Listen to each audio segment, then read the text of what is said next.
First chapter year number 6 exercise 1.3 का question number third. तो पहले क्वेश्चन नंबर थर्ड हम रीड आउट कर लेते हैं। सो क्वेश्चन नंबर थर्ड है prove that the following are irrationals. जब हमने ये एक्सरसाइज स्टार्ट की थी तभी मैंने आपको कहा था कि इस एक्सरसाइज के सारे क्वेश्चन सेम है और सबका पैटर्न भी सेम है, सब में हमें यही बताना है कि इरेशनल है और थ्योरम के बेसिस पे सारे क्वेश्चन हैं। तो इस क्वेश्चन में हमारे पास 3 पार्ट्स हैं। फर्स्ट पार्ट है 1/√2, सेकेंड है 7√5, थर्ड है 6+2√2। तो पहले हम फर्स्ट पार्ट शुरू करते हैं। तो सेम वैसे ही कॉन्ट्राडिक्शन वाला मेथड यूज करेंगे। तो पहले हम ये लिखेंगे, let us assume 1/√2 is rational. तो हमें बोला हुआ है कि हमें प्रूव करना है ये इरेशनल है, तो हम यही प्रूव कर देंगे कि ये रैशनल है। और आपको पता है रैशनल में 2 को प्राइम और b is not equal to 0 होता है। तो there exist coprime integers a and b और b is not equal to 0। ये हमारे पास एक कंडीशन होती है कि b 0 नहीं होना चाहिए, सच दैट। तो 1/√2 किसके बराबर आ जाएगा, a/b के। अब इसके बाद हमारा नेक्स्ट स्टेप क्या होता था, स्केलिंग करना। अब हम क्या करेंगे, स्केलिंग बोथ साइड्स। तो 1/√2 का whole square is equal to a/b का होल स्क्वायर। तो 1 का स्क्वायर क्या होता है 1, और ये स्क्वायर और रूट कट जाएगा, आ गया 2। और यहाँ पर क्या आया, a² b square. Cross multiplication करेंगे तो b square into 1 is equal to 2 into a square, 2a square. अब देखो इसको हम क्या ले लेंगे, फर्स्ट जैसे हमने पिछले क्वेश्चन में किया था कि अगर 2b को डिवाइड b स्क्वायर को डिवाइड कर रहा है तो 2 जो है वो b को भी डिवाइड कर रहा होगा। मतलब अगर b जो है वो डिवाइड b स्क्वायर डिवाइड हो रहा है 2 से, तो b 2 से भी डिवाइड हो रहा होगा। So comma b square is divisible by 2, therefore b is also divisible by 2। तो अगर b स्क्वायर जो है वो 2 से डिवाइड हो रहा है तो मतलब b भी डिवाइड हो रहा है। ये हमें कैसे पता चला है, जो हमने थ्योरम पढ़ी हुई है। अब हम एक और इंटीजर ले लेंगे, आपको पता है कैसे। तो हम ले लेंगे let b is equal to 2c for some integer। b की वैल्यू हमने ली 2c, तो पुट वैल्यू ऑफ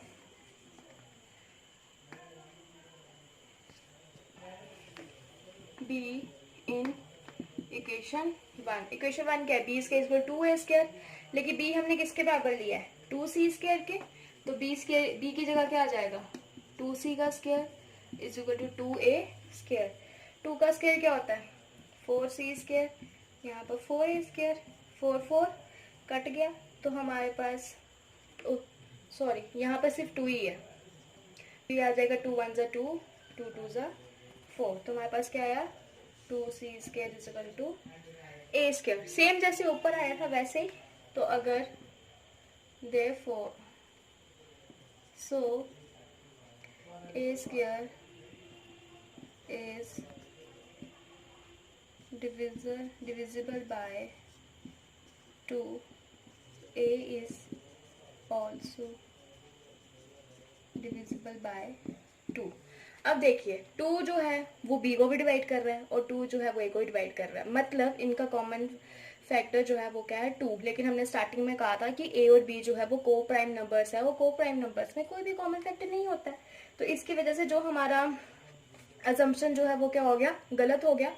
हमने अजम्पशन किया था 1/√2 जो है वो रैशनल नंबर है, लेकिन हमारा अजम्पशन रॉन्ग आया। तो इसका मतलब 1/√2 कौन सा नंबर हुआ, इरेशनल। तो लास्ट में हम ये लिखेंगे therefore 2 divides a square। ये आप ऐसे लिख सकते हो, a and b have 2 as their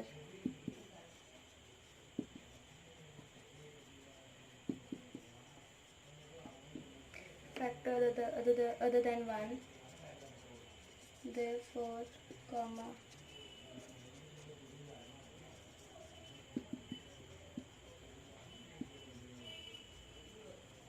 our assumption was wrong.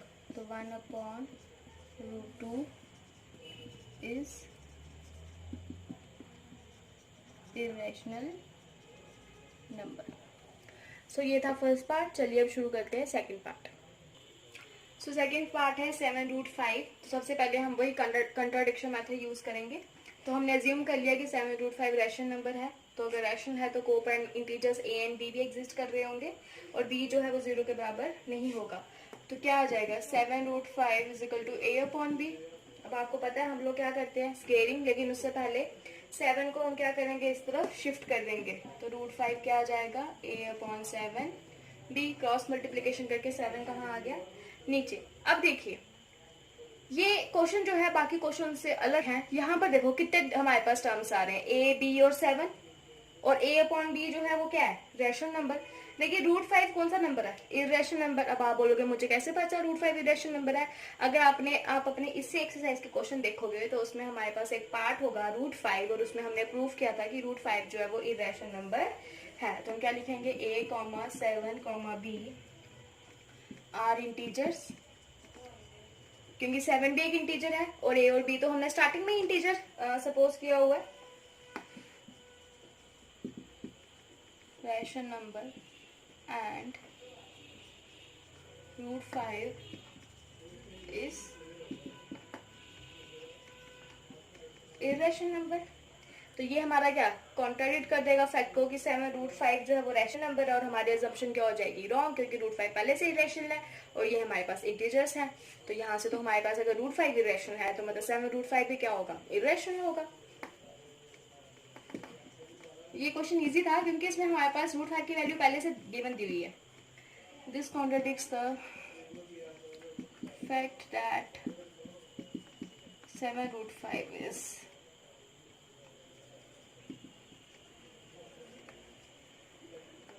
Rational number.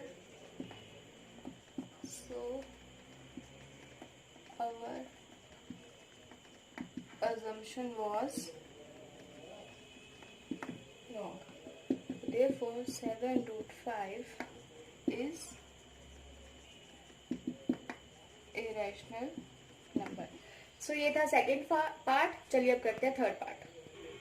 So third part है 6 + √2. तो सेम वैसे हम एज्यूम कर लेते हैं कि 6 + √2 रैशनल नंबर है. तो इसलिए coprime integers a and b exist कर रहे होंगे और b जो है वो 0 के इक्वल नहीं होगा. तो अगर एग्जिट कर रहे हैं तो 6 + √2 क्या हो जाएगा a/b.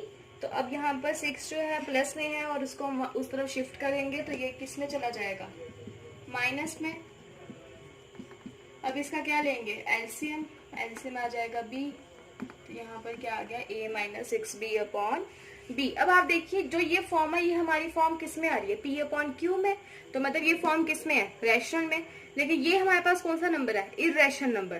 तो ये कभी भी पॉसिबल नहीं है कि इर्रेशनल नंबर और रैशनल नंबर आपस में क्या हो इक्वल हो. तो यहाँ से हमारी असम्पशन जो है वो क्या हो जाती है रॉन्ग हो जाती है. a - 6b/b is in the form of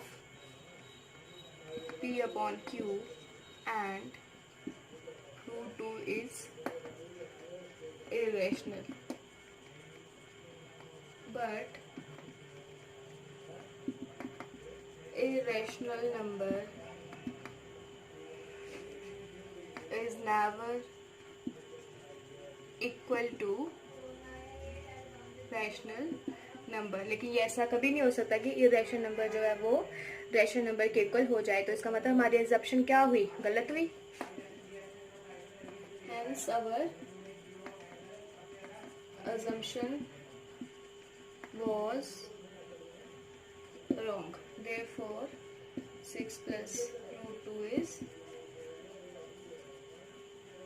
irrational number. तो ये था क्वेश्चन नंबर थर्ड. अगर आपको किसी भी पार्ट में कोई भी प्रॉब्लम होती है तो आप हमें पूछ सकते हैं और प्लीज़ हमारे चैनल को सब्सक्राइब कीजिए, लाइक कीजिए और शेयर कीजिए. Thank you.